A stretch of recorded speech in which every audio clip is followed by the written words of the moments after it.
Olá pessoal, tudo bem? Professor Diego de Filosofia novamente com vocês. Hoje, para tratarmos aqui uma nova unidade, no nosso livro, iniciaremos, e já concluiremos também, faremos em uma aula só, o tema positivismo.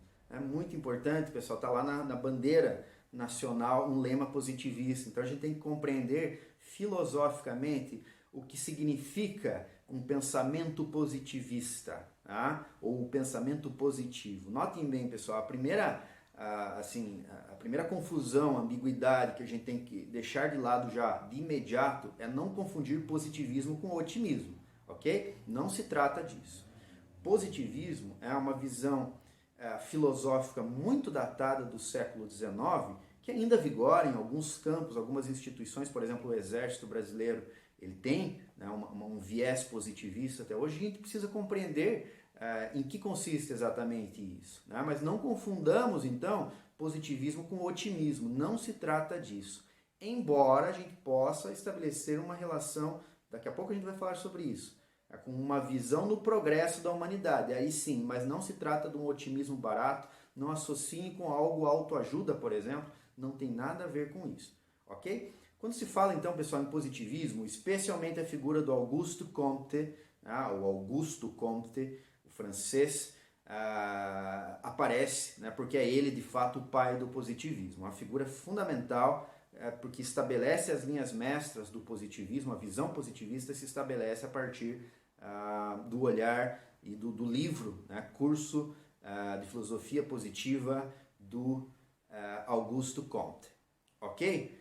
É bom estabelecer o seguinte: qual era o contexto a partir do qual surge o positivismo? Era um contexto muito específico, em que você tinha lá avanços na biologia, na física, na química e assim por diante. Você tinha lá o darwinismo nascente, em que o evolucionismo, que tem essa noção de progresso também, sobre a qual falaremos daqui a pouquinho, aparece, está em voga. Tudo isso aqui, aliás, uma nota de rodapé, serve como mentalidade para vocês compreenderem o surgimento da obra literária desse ano para o PSS, que é o Cortiço, desde o ano passado.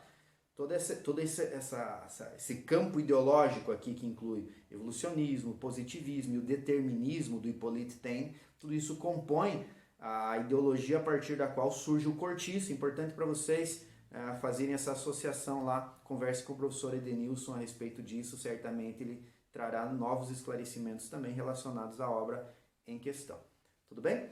Sendo assim, pessoal, munido dessa visão cientificista do século XIX, o positivismo é sempre, notem bem aqui, eu já começo a definir, é sempre uma visão da realidade, especialmente do ser humano, como uma espécie de mecanismo de relógio, em que tudo lá faz sentido, tudo tem uma função e tudo funciona bem, desde que você colha os dados positivos. O que significa isso? Os dados positivos são os dados empíricos da realidade. Quando ele trata então do positivismo e dos dados positivos, da realidade positiva, ele está falando dos dados empíricos, aquilo que os nossos 5 sentidos podem chegar. As abstrações metafísicas, ele diz, isso aí já é conversa dos povos primitivos, dos povos antigos, dos povos anteriores a essa era, que é a era positiva, o século XIX, que é o suprassumo daquilo que a humanidade pode chegar. É interessante isso, porque o positivismo, a era positiva para Comte, é considerada por ele mesmo como o suprassumo, ou seja, o melhor do que a humanidade pôde chegar. Dizer isso a respeito de si mesmo e da sua época, cá entre nós, tem uma pretensão meio estranha. Existe algo de pretensioso sempre no Auguste Comte, porque ele se considera como o pai, o papa, desta era, que é a melhor era de todas. Ok? Sendo assim, pessoal, compreendido o que é a visão, compreendida o que é a visão positivista, enquanto essa visão de conjunto, que é sempre com uma espécie de mecanismo de relógio em que tudo funciona direitinho e daí não há espaço, por exemplo, para a religião, para o âmbito metafísico, ele vai dizer: o positivismo é a religião sem deuses e sem Deus, é a religião do homem, é o antropoteísmo. Ou seja, antropos, homem, teísmo, a divindade, Deus, Inclusive, pessoal, estou me lembrando agora, em Curitiba, Rio de Janeiro, tem igrejas que são igrejas positivistas, né? O templo da humanidade. Né? Você tem lá, ao invés dos ícones, por exemplo, católicos, você tem lá ícones, né? Imagens de vários grandes cientistas, de vários homens grandes da era humana. Bem no centro, você tem lá, não a figura da Virgem Maria com uma criança no colo, mas a figura da mulher por quem o Auguste Comte nutriu sempre um amor durante toda a vida, um amor muito casto, segundo consta, segundo as biografias do Auguste Comte, mas que é a Devaux, não vou lembrar, Clotilde Devaux, estou conferindo o nome dela. Isso mesmo, conferi aqui, Clotilde Devaux. Tá? Ela está no centro lá e sobre ela está escrita a palavra humanidade. Por quê? Porque o positivismo é essa crença no progresso da humanidade.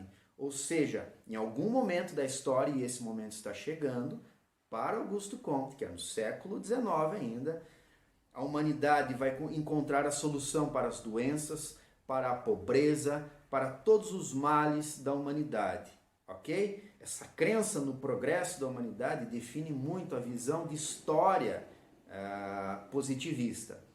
A visão da história para o positivismo se subdivide em 3 estágios, ok? O primeiro estágio para Auguste Comte seria o estágio ou estado teológico, em que os fenômenos naturais e os fenômenos do homem são explicados a partir de bases divinas. Ou seja, isso aconteceu porque Deus ou porque os deuses quiseram, ok? Ele vai dizer, esse é o estágio mais primitivo.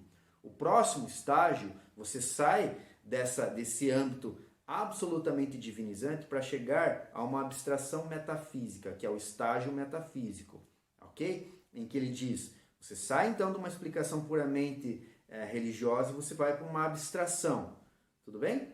Esse estágio faz o meio termo, digamos assim, a passagem, o elo, para o estágio fundamental, que é o estágio mais avançado da humanidade, que é o estágio positivo, tá? Em que agora o que valida a realidade não são mais os deuses ou um deus, não é a mera abstração, mas são os próprios fatos, é a coisa em si, é a realidade empírica, ou seja, é a realidade positiva, nesse sentido comtiano que nós tratamos já no início dessa aula. Tudo bem? Sendo assim, o que vai definir essa época, esse estágio positivo? A associação entre ciência e indústria, por exemplo, a Revolução Industrial surge nesse momento, ou seja, a ideia de progresso econômico, tá?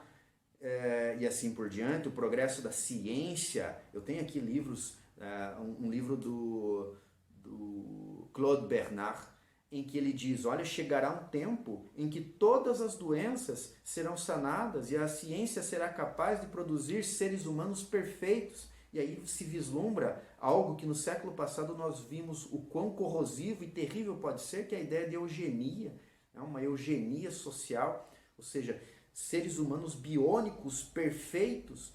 Aliás, me lembro agora um romance muito bom que trata precisamente dessa visão positivista associada à ciência em grande escala aplicada a elementos sociológicos. Você tem lá o Admirável Mundo Novo, do Aldous Huxley.